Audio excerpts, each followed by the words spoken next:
What up, y'all? Rap Critic here, and it's about that time to talk about the best rap tracks of 2025. But just because I like them, don't think I ain't gonna talk that shit about the awkward moments that come up, because none of you are safe from these critical hands, goddammit! So let's get started.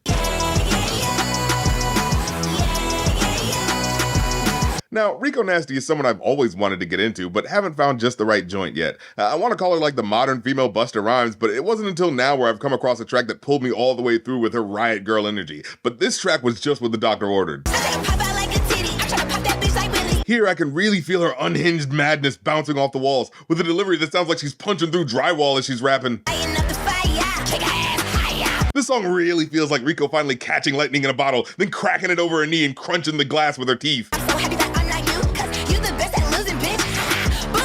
I just love this infectious, bratty, in-your-face rage, paired with a simple hook that just fucking rips.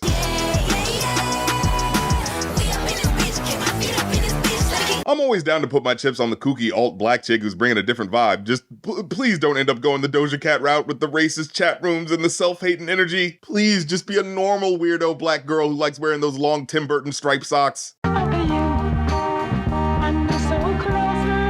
You know, it's funny that this was a bonus track for the 15th anniversary of his debut album, Markberg, because this shit is just as stone cold as his rhymes have always been, with his untouchable flow darting effortlessly across the track as always, dropping the kind of mafioso raps that'd make Raekwon the chef jealous. Shit made your little nine look like a slingshot. Give him a green shot. Shit knocked the beans out your pot. All you seen was steam coming out your top. Yeesh. The imagery is so goddamn chilling. I mean, just from the song title, you know this is gonna be some nasty shit. Broke the shit with period blood. Period is done. Dude sounds like an unbothered pharaoh dictating his commands. So it is written in period blood, and so it shall be done. The man just has such super villainous finesse with every line, it's undeniable. Sting on a hornet to a swordsman. A pen taken on a swordfish. Sugar does not taste like equal, especially the people that got a sweet tooth. I just love how he triples down on making it crystal clear how him and the competition are not on the same level. She got uglier than a Cybertruck. Damn, now that's ugly. Although, dude should definitely get a plaque for writing the most 2025 insult possible. Bodega Body. So, Cardi B's been a fascinating figure in the modern pop landscape, because she's the only artist I can think of that's still relevant even though they haven't dropped an album for 7 years, which is usually the amount of time most artists have before they're out of the game entirely. But with a string of features and wacky antics, people still held out hope anticipating a drop until it finally came this past year. And I feel like it's probably because of just what a vibrant, colorful personality she actually is. Like, in this day and age where songs alone don't keep you afloat, a lot of it comes down to people posting more videos on social media and really giving you a piece of themselves. And whereas most people aren't interesting enough to command that sort of consistent attention, Cardi B definitely does. However, while I was kinda cool on the big singles she put out as promo before the album got dropped, once it did, this was the track that fucking blew my wig back. Like, goddamn, that hook is so fucking hypnotic, it makes me almost want to risk publicly singing along in problematic Spanish gibberish because I have no idea what the fuck he's saying, but it sounds so cool. And it's funny, because apparently what they're saying translated means, the girl with the pretty mouth who drives me crazy, look where she's going. Which definitely sounds like what a guy would say while watching this Dominican hurricane of a woman go by down at the bodega. It's insane how this track is barely a minute and a half, yet gives you pretty much everything you'd want in a Cardi track. Wait, Sammy Sosa? Well, he was considered dark at one point, but there's been a bit of an update on that. Maybe she's going for a I preferred him when he was black thing, but to say it the way she did, that's like the Hispanic version of saying you like your men as dark as Michael Jackson. Like, you're gonna have to designate a specific era of time if you're gonna say something like that. But before we go any further, good people, I think I need to inform you of some important news. Oh my God! I can't believe this! Oh, internet, you've fallen right into my trap. Now you can never escape your fate. And all it took was a wacky-ass track that you couldn't ignore. Cause you see, ladies and gentlemen, I've been keeping track of each and every time my song Oh My God has gone viral. At least 5 times in the last 2 years, I found a clip of my song online with millions of views on each one. A bombastic masterpiece of madness that beckoned the masses to react on one side or the other in terms of its quality. Shit, most mainstream pop songs don't get this much attention. The shit's gone at least fucking quintuple platinum in terms of internet plays. And it only means one thing. Now it's unescapably clear to millions of you that you know that I know that you know that I make music. And so the time has come for the return of the infamous Shameless the Plug. My name is Seamus, But yes, this asshole's brought me back to shill more of his wares, and he wrote the script, so don't give me any shit about it. So yes folks, you'd better believe it, the multi-million streaming viral MC whose music is as polarizingly controversial as he is handsome. Oh, Jesus Christ. The point is, he's putting out new music as some character named Johnny Maestro, so I guess he's trying to sound like a lounge singer from the 1950s or something. Well, whatever the point is, look that name up if you want to hear his new music. Apparently this new album he's working on is all about sci-fi, space and aliens and whatnot. Something about taking a glimpse into the future. I think there's supposed to be a clip he's going to play here. Listen up, you dogs. It's only respectable observation only. Listen in the fall.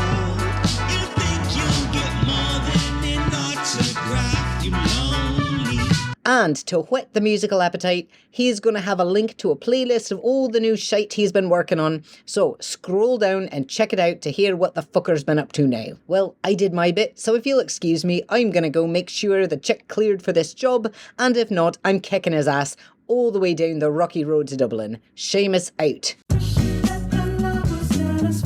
So, Lil Simz is no stranger to my year-end list, typically for the way she weaves together very emotionally intelligent, vulnerable lyrics, and today's song is no exception. But with this track Free, I like that she specifically makes the first verse about different aspects of what love is. I think that love is forgiving yourself. I think that love is offering your immediate help. I think love is understanding that people can change and loving them anyway through every stage. And what's even more interesting is the second verse, which is a contemplation on what fear is. I think that fear is not trusting yourself. I think that fear is keeping true information withheld. Fear can be dressed in a form of protection. Fear can be the culprit of slowing progression. It's an intricate meditation on life itself, where you can tell every description is based off of a reality she's confronted that brought her to each conclusion. I think we fear all the answers, so we don't ask the questions, yeah. I think that shit is a lethal weapon. I think we fear being naked from the fear of rejection. Then as she goes on, she evokes a common phrase to make a powerful observation. Beauty is in the eye of the beholder. Then why are we obsessed with seeking perfection? Like, damn, that's actually a pretty good point. Like, the fear of perfection is probably magnified for her as an artist, but for people in general, we all have these fears of imperfection, that if others see the shortcomings of our abilities as people, it'll expose how amateur and far from the mark we are from our goals. But as we see with art as time goes on, so many people go back and end up liking a piece of art for its imperfections, and how they inform the journey of that artist. And then by the end, it sounds like she's actually lifted the veil of fear, flipped its mask up like a Scooby-Doo villain, and revealed the real culprit, ourselves. Fear probably hear this and feel exposed. Fear works best when love isn't close. For anyone who's read that book, Something Wicked This Way Comes, it kind of reminds me of that, where changing perspectives and confronting fear causes you to see it for what it really is, so you can conquer those demons and take charge of your life. But love will never judge you because of your pain. Look in the mirror and say I love you unconditionally every day. It's honest and self-effacing while still being self-loving. It comes across as genuine growth, like someone who's actually doing the therapy work of deconstructing a life of decisions they made and why they made them. However, that Free sample kinda gets a little overused by the end there. Can't hold me down cause I've always been. Why they always wanna hate when the love is? That said, it is funny to hear this part. Hear me now, mic check, it was 1, 2. It's just endearing to hear her working class London pronunciation of 3 for the play on words there. But yeah, overall a solid track. It's like the music equivalent of someone telling you to relax your eyebrows and you realize just how much tension you were holding there without noticing it. Well, that was a beautiful song from someone who sounds like they've been doing such hard work of pulling back the layers of their life with therapy and deep soul searching. But now it's time for someone who sounds like they should probably get the number of that therapist.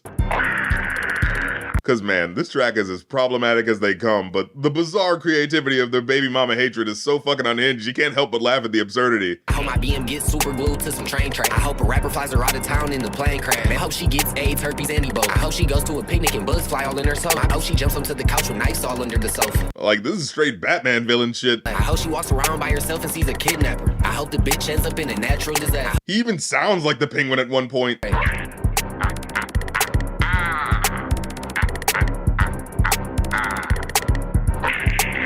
Even they sound like they're aware they're going too far on some of this shit. And I hope she dies at birth. Oops, I ain't say that. I'ma pull up to her funeral just to hit the blade dance. I hope the bitch fall down the steps when she get 8 months pregnant. I hope the baby live, but the bitch died. And Baby Tron's delivery especially has this unique quality to it. It's so deadpan yet off-kilter and bouncy, like his flow is bumping anxiously at the edge of the downbeat, but maintaining the Stephen Wright level straight face. I couldn't have picked no worse of a baby mama, man. And you know, I'm fine with any person venting about their frustration with their dating lives. I get it from a human perspective. But on a certain level, you do have to wonder about their contribution to the shitty relationship. Cause sure, there's awful people of any gender and orientation that someone could be talking about, but the vast majority of this really nasty, coincidentally the other gender sucks online discourse shit, it just stinks of denial of any self-reflection. I couldn't have picked no worse of a baby mama. Cause if all your exes ain't shit, well then what the hell were you doing with all of them? Like, there comes a point where you have to ask what the common denominator is here. Although, just as pure rap chaos that you're not trying to think too deeply about, the track is still pretty morbidly hilarious. I just love Baby Tron's verse with this Looney Tunes level of wackiness to it, but with this expressionless face like a droopy cartoon. Have a good day, sir. Then we get the other guy, Rio the OG, who's more like Tasmanian Devil, at least in terms of emotional regulation. Like when my son was born, damn near fought the baby. That's how much I hate her. Jesus Christ, man. I really hate the hoe, but I love the bitch. Okay. The bitch shot my car up, but she got shot back. Oh, wow. Remember what I said earlier about the possibility of both people in the relationship not being so great? I can't sleep around this bitch. I think she got a strap. Yeah, I wouldn't think you'd still be sharing a bed with a woman after a line like that, bro. Got 2 baby mamas and I made them split the same dollar. In this economy, you, sir, are truly a villain. I love my... Not the first one, the second baby mama. It doesn't sound like it. This bitch really had to call the government. All right, this is starting to feel a little too revealing. Put the police in my motherfucking business. Okay, I'm not hearing this, and if I am, I've got a really bad memory. But that's the end of part 1. Tune in next time for more problematic faves and unexpected picks as we cap off the countdown for the absolute best raps of 2025. Stay tuned.